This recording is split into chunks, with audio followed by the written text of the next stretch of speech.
He didn't just break her heart, he shattered her world. One moment, she was Isabel Rossi, an aspiring architect, cherished by the city's most powerful CEO, carrying his child, their future a skyscraper of dreams. The next, she was a pariah falsely accused of corporate espionage and cast out onto the cold, unforgiving streets of New York. He, Damien Blackwood, believed the lies, his voice like ice, as he told her he never wanted to see her again. 5 years later, a titan of industry has returned, a woman forged in the fires of that betrayal. And now the ruthless CEO who destroyed her is about to discover the truth, and it will bring him to his knees, begging for a woman who no longer exists. The city lights of New York glittered below the penthouse apartment, a sprawling universe of possibilities that Isabel Rossi felt she held in the palm of her hand. From this vantage point, perched atop the Blackwood Tower, the world felt like a meticulously designed blueprint, and Damien Blackwood was its master architect. He stood behind her, his arms wrapped around her waist, his chin resting on her shoulder as they stared out at the urban galaxy. "It's beautiful, isn't it?" His voice was a low rumble, a sound that resonated deep within her chest. Every light, every building. It's a testament to ambition, to power. Isabel leaned back into his embrace, the scent of his expensive cologne and the crisp cotton of his shirt, a familiar comfort. "I see homes," she murmured, her fingers tracing the outline of a distant bridge on the condensation of the window. "I see millions of stories all happening at once." That was the difference between them. Damien saw power structures and assets. Isabel saw the soul within the steel and glass. She was a brilliant junior architect at his firm, Blackwood Holdings, a rising star whose innovative designs had begun to catch the eye of the industry. He was the CEO, a man who had inherited an empire and multiplied its worth with a terrifying blend of charisma and ruthlessness. Theirs was a whirlwind romance that had scandalized the city's elite and infuriated his board of directors. He was supposed to marry for alliance for legacy. Instead, he had chosen her, a girl with nothing but a scholarship degree, a brilliant mind, and a heart she had foolishly given him in its entirety. "My sentimental architect," he chuckled, his lips brushing her ear. "That's why I need you. You soften my edges." But his edges were precisely what his world demanded. That world was often on display at glittering galas and suffocating charity dinners where Isabel felt like a curiosity. It was at one of these events that the first cracks in their idyllic facade began to show. The air was thick with perfume and whispered judgments. At the center of the most powerful social circle was Chloe Vanderbilt, a woman sculpted from old money and sharp angles, her family's shipping dynasty entwined with the Blackwood legacy for generations. It was an open secret that she had always expected to be Miss Blackwood. Chloe drifted towards them, a champagne flute in her hand, her smile a slash of red lipstick that didn't reach her cold, calculating eyes. "Damien, darling," she purred pointedly, ignoring Isabel. "Father was just saying the Sterling Tower bid is a sure thing. Your competition doesn't stand a chance. We don't count our victories until the contracts are signed, Chloe." "You know that," Damien replied, his tone polite but firm. Chloe's eyes finally flickered to Isabel, a dismissive head-to-toe glance. "Of course. You must be learning so much about the business, dear," she said to Isabel, her voice laced with condescension. "It's all so complicated, numbers and strategies. Not quite as simple as drawing pretty pictures." Isabel felt a flush of anger, but forced a serene smile. "Architecture is about more than aesthetics, Chloe. It's about functionality, sustainability, and creating spaces that enhance people's lives. It's quite complex, actually." Damien's arm tightened around her, a gesture of support, but she saw the flicker of annoyance in his eyes. He hated public scenes, however subtle. He wanted her to be graceful, to float above the fray, not to engage. Later that night, as they undressed in the silent opulence of the penthouse, he was distant. "You shouldn't let her get to you," he said, unbuttoning his cuffs. "She was insulting my profession. And me. She's irrelevant," he stated, as if that solved everything. "Her opinion means nothing. Don't stoop to her level." But Chloe was not irrelevant. She was a constant venomous presence, a reminder that Isabel was an outsider in Damien's world. She planted seeds of doubt, making casual remarks to Damien about Isabel's ambition, whispering to board members about the impropriety of the CEO dating a junior employee. Isabel felt the pressure mounting, the sense that she was walking on a tightrope, and the only thing keeping her from falling was Damien's hand. A few weeks later, Isabel had been feeling off. A wave of nausea in the morning, a persistent fatigue she blamed on the long hours she was putting into a new green energy library design. On a whim, during her lunch break, she bought a pregnancy test from a pharmacy downtown. Back in the sterile, anonymous bathroom of a coffee shop, she watched in disbelief as two pink lines appeared, stark and unequivocal. Pregnant. A tidal wave of emotions washed over her, fear, shock, but above all, a profound, soaring joy. A baby. Their baby. A piece of them, a new story to build together, a love made tangible. She imagined telling Damien, seeing the surprise, and then the slow, rare smile spread across his handsome face. This would solidify them. This would silence the whispers of Chloe and the disapproving board. This child would be the foundation of their future. She rushed home that evening, her heart thrumming with a nervous energy. She prepared his favorite meal, seared scallops with a lemon butter sauce, and placed the small positive pregnancy test inside a gift box on his pillow. She waited, her hands trembling slightly, for the sound of his key in the door. When he finally arrived, he looked tired, his brow furrowed with the stress of a deal gone wrong. He barely glanced at the perfectly set table. "Rough day?" she asked softly. "We lost the Henderson contract," he bit out, loosening his tie. "Peterson Global swooped in at the last minute. They knew our exact bid. It's like they had our playbook." He slammed his briefcase onto the marble countertop. "There's a leak in this company, and I'm going to find out who it is." His anger filled the room, a cold, oppressive force. Isabel's joyful bubble began to deflate. Maybe tonight wasn't the right time. Damien saw it. She started, but he was already walking towards the bedroom. "I just need a shower. I can't think about anything right now." She followed him, her courage wavering. "There's something on your pillow. I wanted to tell you." He saw the box, he picked it up. His expression unreadable, and opened it. He stared at the plastic test stick for a long silent moment. Isabel held her breath, her heart pounding against her ribs. She searched his face for joy, for surprise, for any emotion other than the cold mask that was slowly descending. Finally, he looked up, his grey eyes like chips of flint. He didn't smile. "Is this real?" he asked, his voice flat. "Yes," she whispered, her own smile faltering. "We're having a baby." He ran a hand through his dark hair, turning away from her to stare out the window again. The city lights seemed to mock her now. This complicates things, Isabel." The words were a physical blow. "Complicates things, Damien. This is wonderful news." "Is it?" He shot back, spinning to face her. The fury from his lost contract seemed to be merging with this new, shocking development. "We're in the middle of a corporate crisis. My position on the board is already being questioned because of our relationship. And now this..." Tears pricked her eyes. "This isn't a corporate crisis. This is our child." He sighed, the sound heavy with frustration. I need time to process this." He looked at her, and for a moment she saw a flicker of something else. Fear, perhaps. But it was gone as quickly as it came, replaced by the cool, calculating CEO. "We'll talk about it in the morning." He walked into the bathroom and closed the door.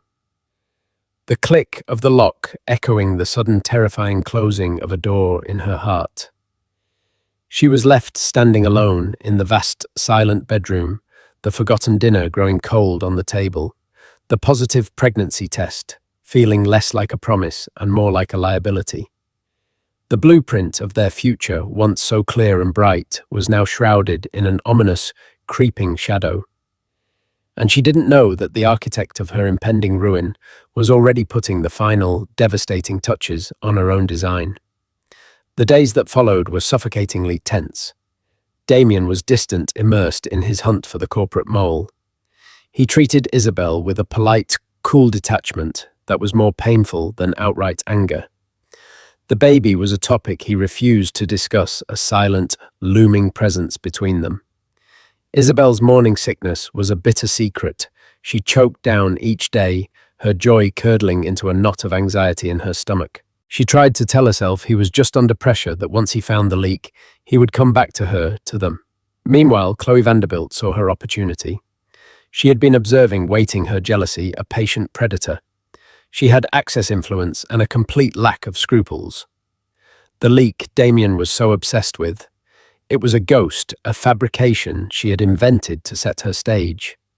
The initial lost deal was a minor one she had orchestrated through a contact at Peterson Global, a small price to pay to prime Damien's paranoia. Now it was time for the main act. She enlisted the help of Mark Renshaw, a disgruntled senior architect at Blackwood Holdings, who felt Isabel, with her meteoric rise, had stolen the promotion he deserved. Chloe's offer was simple and irresistible: help her frame Isabel, and she would ensure he was made lead on the upcoming career-defining Olympus project. Greed and resentment made Mark a willing pawn. The plan was cruelly brilliant in its simplicity. Mark began sending anonymous encrypted emails to a dummy corporation containing sensitive but slightly outdated blueprints from Blackwood Holdings. Then he used a burner phone to send a tip to Damien's head of security, hinting that the traitor was a rising star in the design department with a close personal connection to the CEO. Simultaneously, Chloe moved on her second front. She knew Isabel often met for coffee with an old university friend, Nathan, who now worked for a rival firm, Sterling Corp. It was an innocent friendship, but Chloe knew how to twist innocence into a weapon. She hired a private investigator to take photos. The pictures were expertly framed, a shared laugh that looked intimate. Isabel handing Nathan a tube of architectural drawings, which were actually just personal sketches for his new apartment.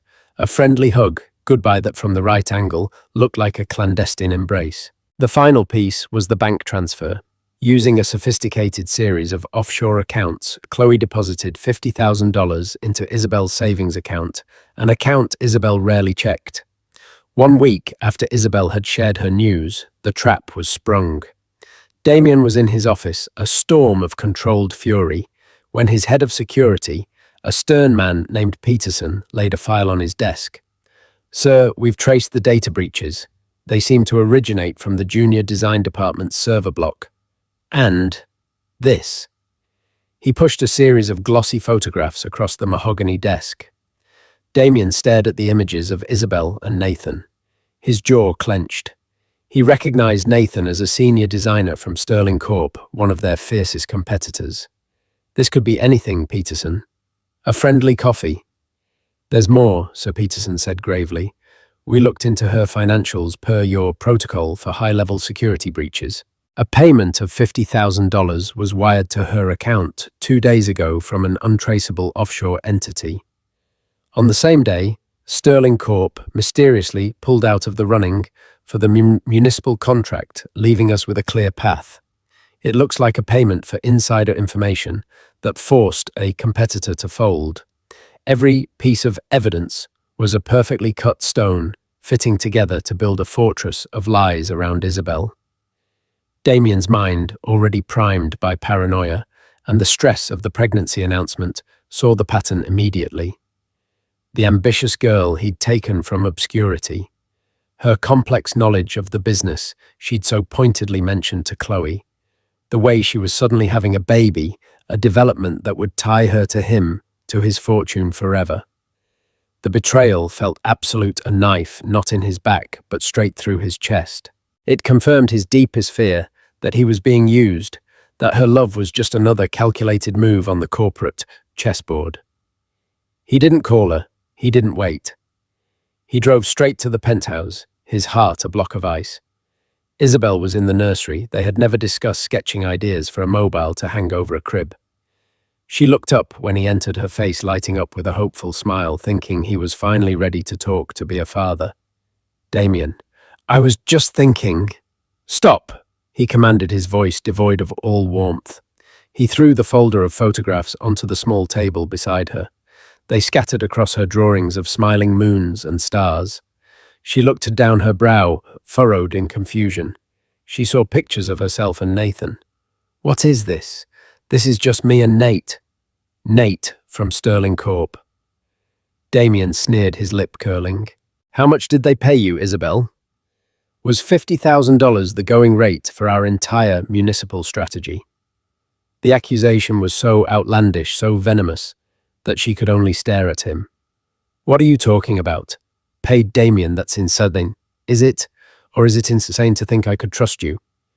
The girl who came from nothing suddenly, in my bed, in my company, and now conveniently carrying my child. He spat the word child, sounding like a curse. It was all a lie, wasn't it? Every word, every touch. Tears welled in her eyes as the horror of his words washed over her. "No, I love you. I would never." "Who told you this?" "The evidence tells me." He roared, his control finally snapping. He grabbed her arm, his grip bruising. "The photos. The money in your account. The intel we've been losing for weeks. It all points to you." "There's money in my account. I don't know anything about that," she sobbed, trying to pull away. "Damien, please, you have to believe me. Someone is setting me up. The only person setting anyone up here is you," he said, his voice dropping to a deadly whisper. He released her so abruptly, she stumbled back. "You set me up for the perfect fool." He looked at her, his eyes sweeping over her with utter contempt, lingering for a second on her still flat stomach. "I want you out. Now." "Damien, no," she begged, tears streaming down her face. "Our baby. I'm pregnant. Get rid of it," he said, the words falling like shards of glass. "I want nothing to do with you or anything that comes from you. You are nothing to me." The cruelty of it stole her breath. This was not the man she loved. This was a monster wearing his face. The love she had felt for him, fractured, then shattered into a million pieces. "Get out of my building," he continued, his voice chillingly calm, now that the dam of his rage had broken. "Your things will be sent to whatever gutter you crawl back to. Security will escort you out. If you ever try to contact me or claim that child is mine, I will use every ounce of my power to destroy you and prove you are an unfit, lying whore. Now get out."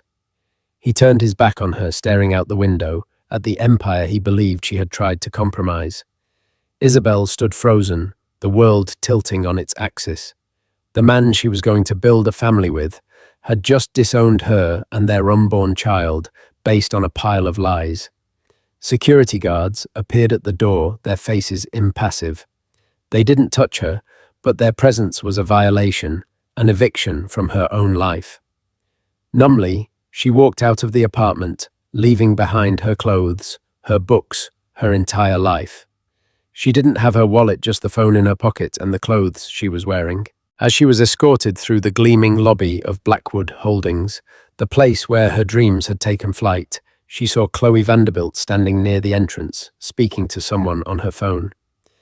Chloe looked up and their eyes met. For a fleeting second, Isabel saw a flash of triumphant, venomous victory in Chloe's gaze.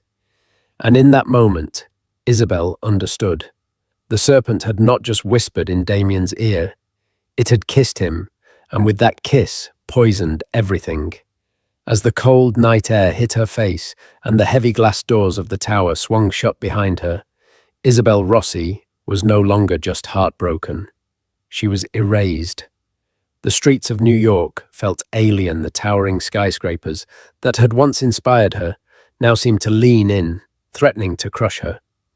Isabel walked for hours, a ghost drifting through the bustling crowds, the city's symphony of sirens and chatter, a deafening roar in her ears. Each step was a testament to her new reality. She had nothing. No home, no job, no money, and the man she loved had become her greatest enemy. His final words, "Get rid of it," echoed in her mind, a cruel, relentless mantra of rejection. She ended up at a 24-hour diner, the fluorescent lights humming over cracked vinyl booths.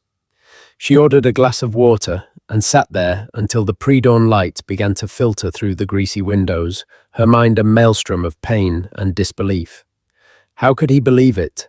How could the love he professed, the future he had promised, be so fragile as to be annihilated by a handful of manufactured lies? The naivety of her own heart disgusted her. She had built her world on a foundation of sand, and the tide engineered by Chloe had washed it all away. Her first instinct was to fight, to scream the truth from the rooftops. But Damien's threat hung over her like a guillotine. "I will destroy you." She had no doubt he would. He had the power, the resources, and now the conviction of a man betrayed. She was a penniless, disgraced architect against the Blackwood Empire. Any attempt to fight him would be a public crucifixion.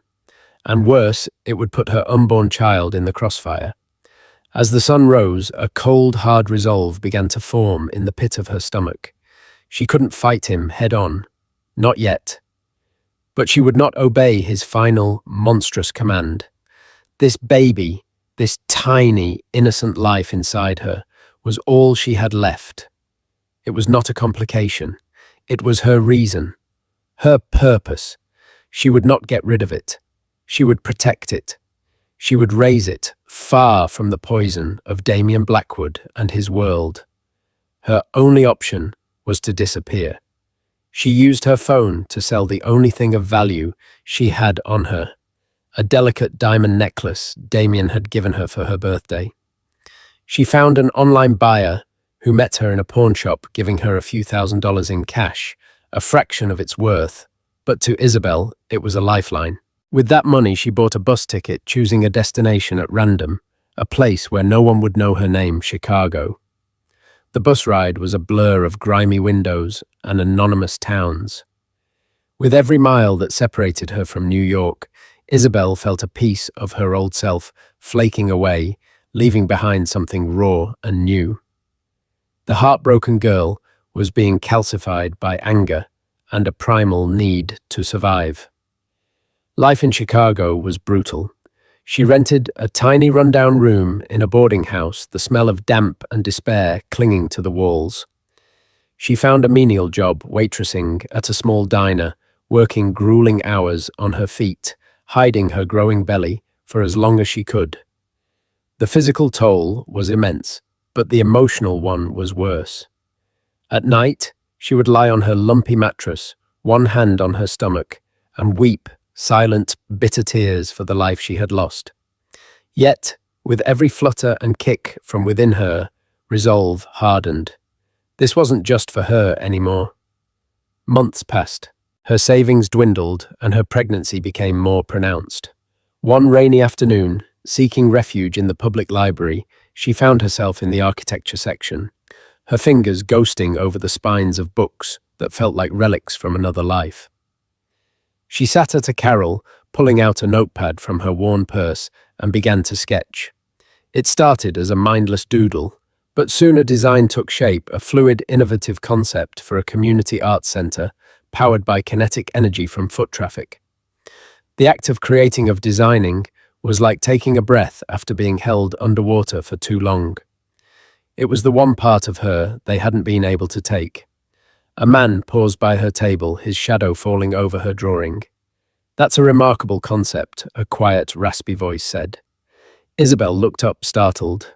He was an older gentleman, perhaps in his late 60s, with kind eyes behind thick-rimmed glasses and a tweed jacket that had seen better days. "I'm sorry, I was just—" She began instinctively covering her sketch. No, please," he said, gesturing to her notepad. "The use of piezoelectric generators in the flooring is bold. Most consider it too expensive for public works. But your integration into the primary structure as a load-bearing element, you're offsetting the cost. It's brilliant. She stared at him, stunned that he could decipher her rough drawing so precisely. You're an architect. He smiled faintly. I dabble. My name is Arthur Finch. The name hit Isabel like a bolt of lightning. Arthur Finch. He wasn't just an architect. He was a legend. A Pritzker Prize winner from the old school, famous for his rebellious human-centric designs that often clashed with the corporate-driven aesthetic of firms like Blackwood Holdings. He had been a vocal critic of Damien's father, and by extension, the entire Blackwood philosophy of architecture. Seeing the recognition in her eyes, he chuckled. It seems my reputation precedes me. He looked at her again, his gaze taking in her worn clothes and the weary exhaustion in her face. A mind like that shouldn't be sketching on scraps in a library. Where do you work? Isabel's throat went dry. I'm not working at the moment. In the field, I mean. Arthur's gaze was perceptive. He saw the flicker of pain, the deep-seated trauma behind her eyes. He didn't press. Instead, he pointed to the chair opposite her. May I'm... For the next hour they talked, not about her past, but about architecture, about form function and the soul of a building. He spoke with a passion she thought had been extinguished in herself. He saw the same fire in her buried under layers of ash. I have a small independent firm here in Chicago, he said, finally, as the library prepared to close. Finch and Associates. We value talent over pedigree. We're always looking for fresh perspectives. If you're interested, my door is open. He handed her a simple business card. Isabel looked at the card, then at the man who was offering her a chance. Not just at a job, but at reclaiming a part of herself she thought was dead. For the first time in months, a flicker of hope ignited within the embers of her despair. Taking the job was the beginning of her resurrection. Arthur became more than a boss. He was a mentor, a protector. He never asked about her past or the father of the child she was carrying. He simply gave her work, challenged her ideas, and treated her with a respect she had forgotten existed. When she gave birth to a healthy baby boy, with Damien's dark hair and her own determined eyes, Arthur was the one who visited her in the hospital. She named the boy Rowan, a name that signified strength and protection, like the tree. Holding him in her arms, she made a silent vow. He would want for nothing, he would be loved fiercely, and he would never ever know the name of the man who had ordered his existence erased. The next 5 years were a testament to her unyielding will. She poured her pain, her anger, and her thwarted love into her work. Under Arthur's guidance, her talent flourished, sharpened by a newfound edge of ruthless pragmatism. She wasn't the sentimental girl Damien had known. She was a creator, a businesswoman, and a mother. She climbed the ranks at Finch and Associates, her name becoming synonymous with groundbreaking, sustainable design. When Arthur Finch retired, he didn't just hand her the reins. He sold her the firm, which she rebranded, keeping his name as a sign of respect, Finch Rossi Designs. Isabel Rossi was gone. In her place stood Ms. Rossi, a formidable CO, a single mother, and one of the most sought-after architects in the country. She had risen from the ashes, not as a victim, but as a phoenix, her wings forged in the fires of betrayal, and she was about to fly straight back into the storm she had escaped. The London office of Finch Rossi Designs was a testament to Isabel's philosophy. Located in a repurposed Victorian warehouse, it was a soaring space of exposed brick, reclaimed timber, and living walls of green foliage. Sunlight streamed through massive industrial windows, illuminating open-concept workstations where young, brilliant architects collaborated. It was a space that breathed life and innovation, the antithesis of the cold, corporate monolith of Blackwood Tower. At the heart of it all was Isabel Rossi. 5 years had transformed her. The soft, romantic girl was gone, replaced by a woman of breathtaking elegance and steely composure.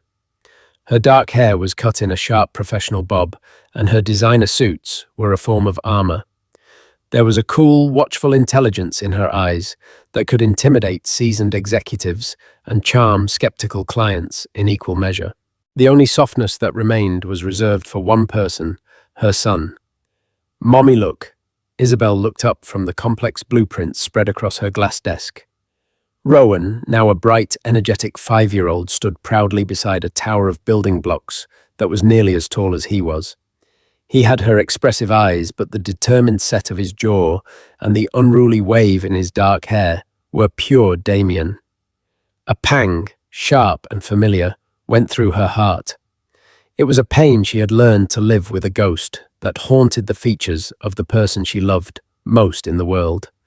She smiled, the ice in her professional demeanor melting away instantly. "That's the most amazing tower I have ever seen, my little architect. Is it earthquake-proof?" Rowan giggled, a sound that was music to her ears.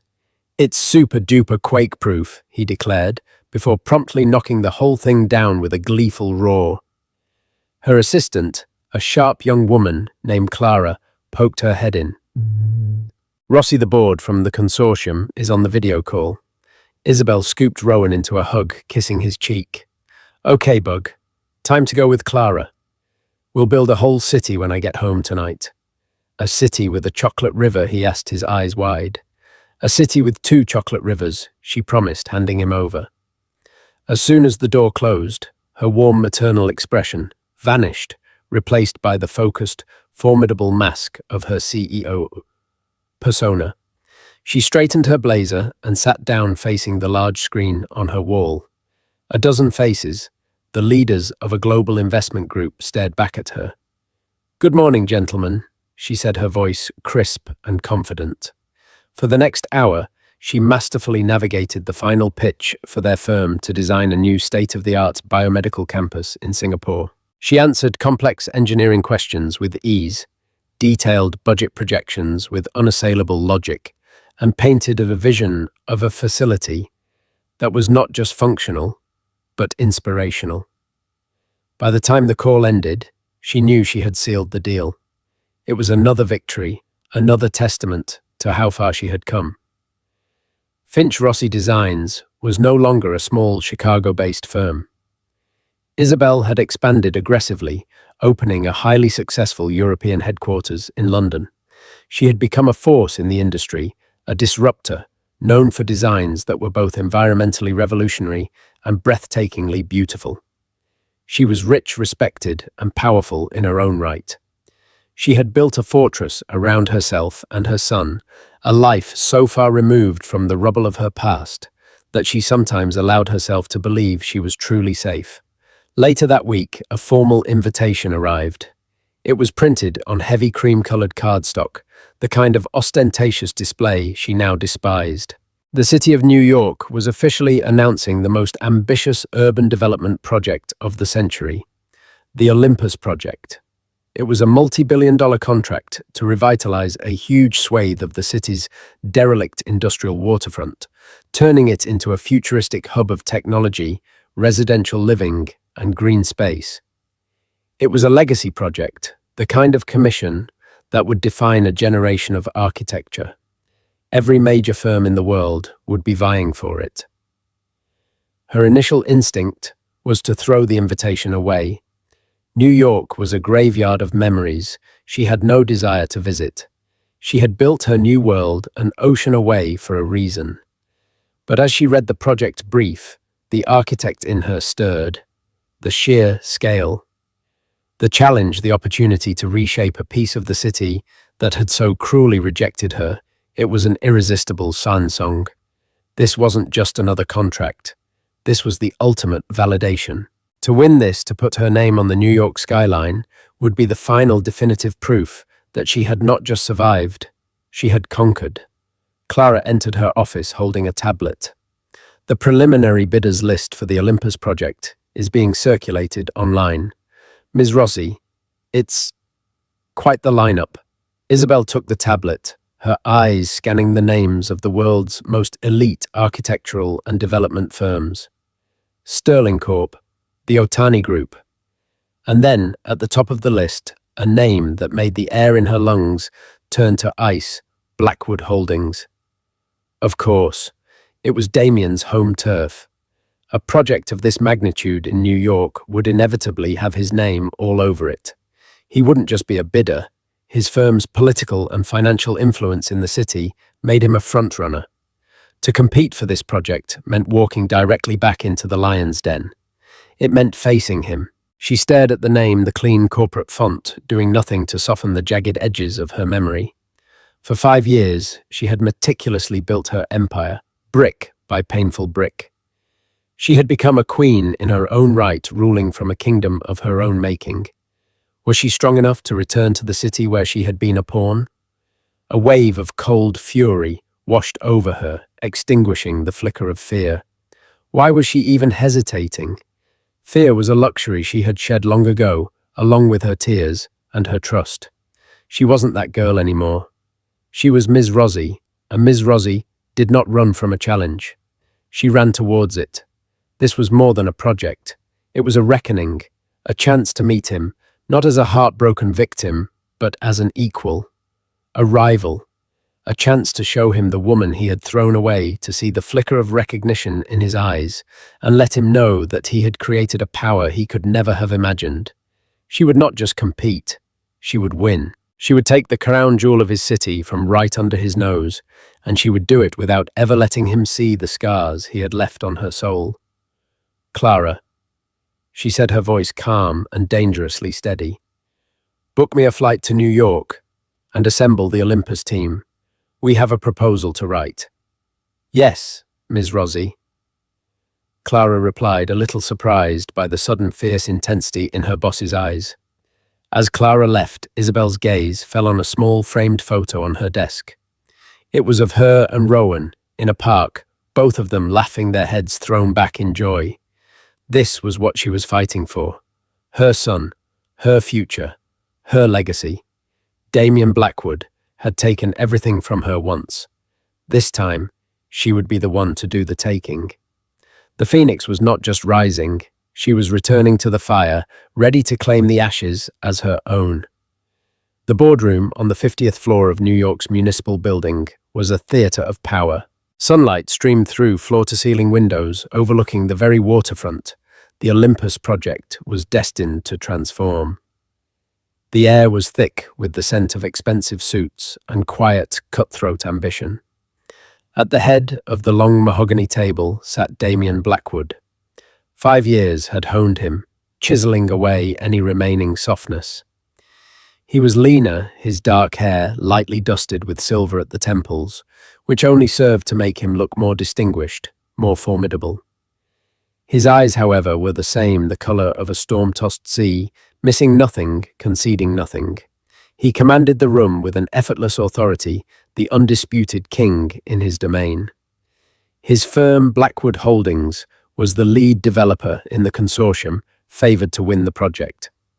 This meeting, a preliminary presentation from the finalist architectural firms, was largely considered a formality. He was reviewing the final attendance list when a name caught his eye: Finch Rossi Designs. He recognized the name Finch Old Arthur, the sanctimonious relic who had always despised his family's work. But the other name, Rossi, meant nothing to him. He dismissed it. They were a London-based firm, a dark horse. Talented, according to his research team, but no match for the political and financial might of Blackwood Holdings. The doors opened and the representatives from Finch Rossi Designs entered. First came a team of 3 sharp-looking junior architects carrying presentation materials, and then she walked in. The entire room seemed to hold its breath. The woman who entered was a vision of cool, controlled power. She wore a tailored navy blue suit that was both feminine and severe. Her posture was perfect, her every movement economical and precise. Her face was a masterpiece of striking angles and confident composure. For a split second, a jolt of something primal and familiar shot through Damien. A ghost of a memory, a scent, the curve of a cheekbone. But he dismissed it instantly. This woman was a stranger, a beautiful, intimidating stranger. She took her seat directly opposite him at the table, her team flanking her. She placed a sleek, minimalist portfolio in front of her and met his gaze across the polished wood. Her eyes were dark, intelligent, and utterly unreadable. "Good morning," she said, her voice cool and clear, with a faint, transatlantic accent she had acquired over her years in London. "I am Isabel Rossi, CEO and lead architect of Finch Rossi Designs." The name Isabel Rossi hit Damien like a physical blow. The air left his lungs. It couldn't be. The girl he had known was soft, gentle, full of romantic notions and easy tears. This woman was forged from ice and steel. He stared, searching her face for the girl he had destroyed. He found her in the elegant curve of her lips, the subtle arch of her brow, the deep, soulful brown of her eyes that now looked at him as if he were a complete stranger. A minor obstacle in her path. The shock was so profound, he was momentarily speechless. One of the city planners cleared his throat. "Mr. Blackwood, shall we begin with Ms. Rossi's presentation?" Damien blinked, forcing the mask of impenetrable calm back onto his face. Of course, he managed his voice a little rougher than usual. "Ms. Rossi, the floor is yours." Isabel stood, and for the next 30 minutes, she held the entire room captive. She didn't just present a design, she presented a new philosophy for urban living. Her vision for the Olympus project was audacious and brilliant. She spoke of kinetic energy grids, vertical farms integrated into residential towers, public spaces designed to foster community, and a revolutionary water reclamation system that would make the development almost entirely self-sufficient. She moved with a confidence that bordered on arrogance, yet her arguments were so logical, so innovative, so deeply compelling that no one could look away. She never once faltered under Damien's intense, burning gaze. She addressed her presentation to the City Planning Committee, her tone professional, her focus absolute. It was a masterful performance of indifference, and it drove a stake deep into Damien's pride. When she finished, there was a moment of stunned silence before the room broke into spontaneous, enthusiastic applause. She had not just met expectations, she had shattered them. She had transformed from a dark horse into a genuine contender. "An impressive vision, Ms. Rossi," one of the committee members said. "Though the cost projections seem ambitious." "They are," Isabel agreed smoothly without missing a beat. "But our models show the long-term savings in energy and water consumption will offset the initial investment within 12 years, providing the city with a net gain for the remainder of the century. It is not just an investment in infrastructure, it is an investment in the future." Damien finally found his voice. He couldn't let her dominate. He had to find a flaw, a weakness. "Your central residential tower," he began, his tone sharp and critical. "Its design is unconventional. The load-bearing structure appears to rely on a complex cantilever system that could be a significant engineering risk." Isabel turned her cool gaze on him. There was no flicker of recognition, no hint of their shared, catastrophic past. It was as if she were addressing any other competitor. "The cantilever system is based on bridge construction principles, Mr. Blackwood," she replied, her voice tinged with academic condescension. "It has been stress-tested in our simulations to withstand forces well beyond any known seismic or weather-related event in this region. Perhaps if your engineers were more familiar with modern material science, they would recognize the ingenuity of the design rather than perceive it as a risk." The subtle professional insult hung in the air. She had not only defended her design, she had publicly questioned the competence of his entire team. A murmur went through the room. Damien felt a surge of unfamiliar emotions, rage, humiliation, and a grudging, infuriating sense of admiration. This was not the woman he had cast out. This was his equal. The meeting concluded, and the committee declared that both Finch Rossi and Blackwood Holdings would move to the final stage, requiring them to collaborate on a joint feasibility study. They would be forced to work together. As people began to file out, Damien moved directly into her path. He had to hear it from her. He had to break through that impenetrable facade. "Isabel," he said, his voice low. She paused, turning to face him. Up close, he could see the faint lines of exhaustion around her eyes, the only sign that she was human. But her expression remained a mask of polite detachment. "Mr. Blackwood," she corrected him coolly.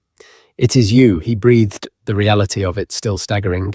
"After all these years." "I'm not sure what you mean," she said, her voice as smooth as glass. "I believe this is our first professional encounter. Now, if you'll excuse me, my team is waiting." She made to step around him, but he blocked her way again. "Don't play games with me. 5 years ago." A flicker of something cold and dangerous lit her eyes. 5 years ago, a young, foolish girl with my name learned a valuable lesson about the nature of power and the loyalties of men like you.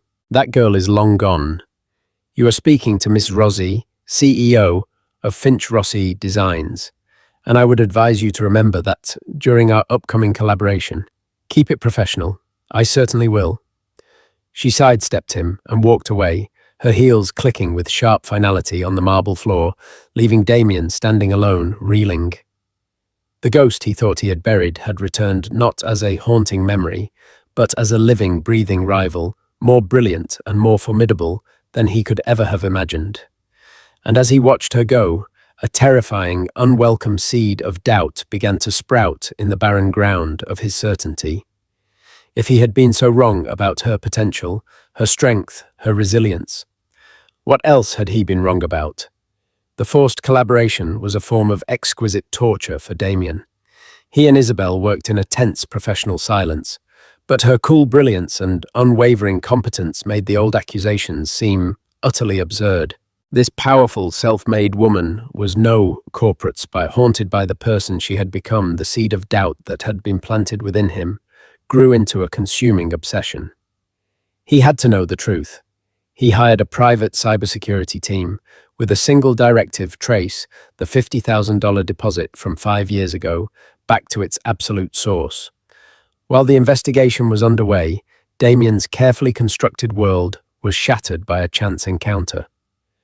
Walking aimlessly after a grueling meeting, he found himself near a park. There, he saw Isabel on a bench, but she was transformed. The icy CEO was gone, replaced by a mother whose face was soft with adoration as she watched a little boy with dark, unruly hair. When the child stumbled and looked up, Damien's world stopped turning. The boy had his eyes. It was an undeniable, soul-shattering recognition. This was his son, a living, breathing child he had ordered to be erased. His monstrous words, "Get rid of it," crashed down on him with the force of a physical blow. The sheer scale of his cruelty, of his loss, left him breathless. He stumbled back into the shadows, a ghost at the edge of his own family's life. Reeling from the discovery, Damien returned to his office to find the proof that would seal his self-damnation. The cybersecurity report was on his desk.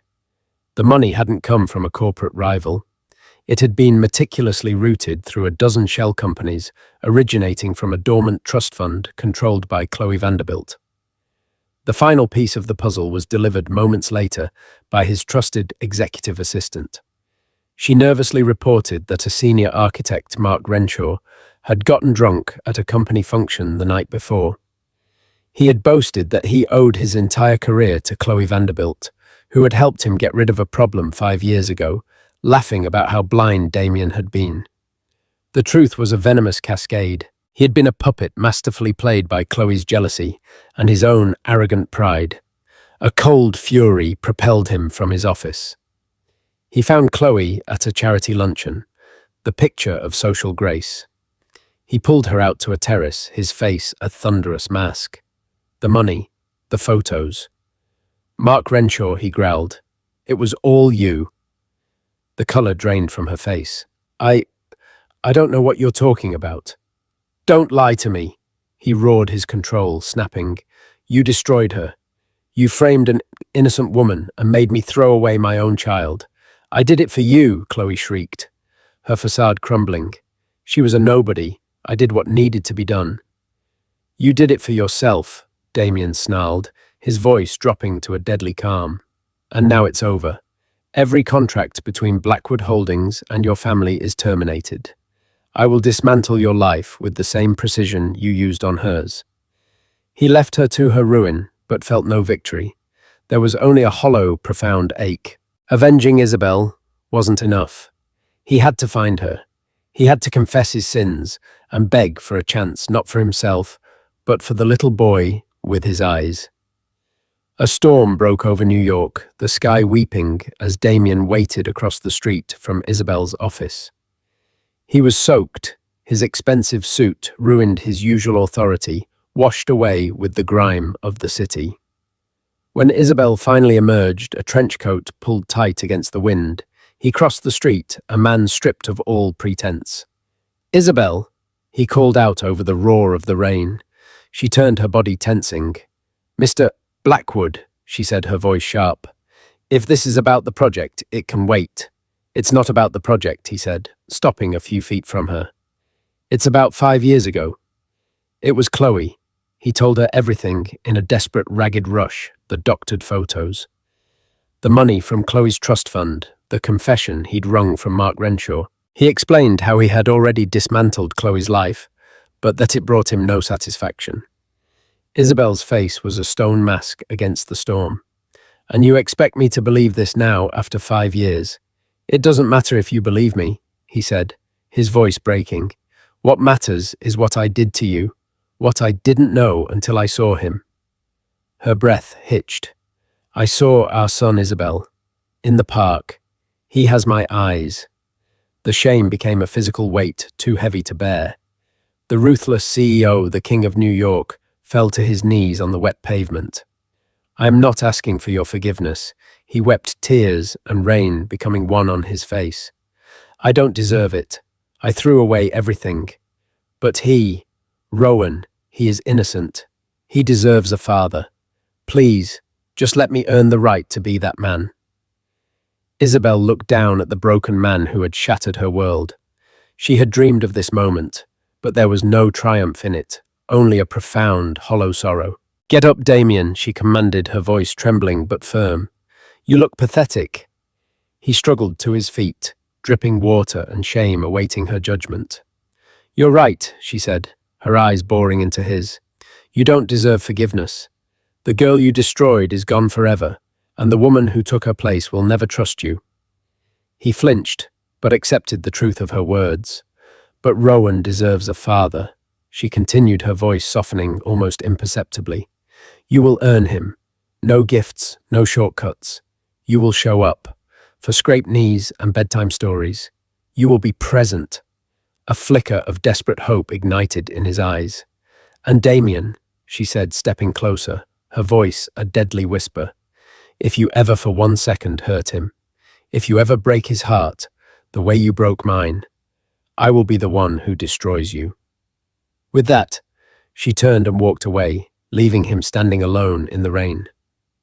It was not a reconciliation. It was not forgiveness. But it was a beginning, a fragile, terrifying chance at atonement. And so our story doesn't end with a fairy tale kiss in the rain, but with the fragile promise of a new beginning, born from the wreckage of a devastating betrayal. Isabel Rossi, a woman who rebuilt herself from nothing, now holds all the power. She has the career, the son, and the strength to dictate the terms of her own future. Damien Blackwood, the ruthless CEO, has finally learned the painful lesson that true power isn't about controlling an empire, but about the courage to admit when you are wrong and the humility to fight for what you've lost. Their journey is far from over. Can a love so brutally broken ever truly be mended? Can a man who committed the ultimate betrayal ever truly earn the title of father? What do you think Isabel should do? Let us know in the comments below. If this story of heartbreak, resilience, and hard-won redemption moved you, please give this video a thumbs up. Share it with someone who loves a powerful comeback story. And don't forget to subscribe to our channel for more tales that will keep you on the edge of your seat. Thank you for listening.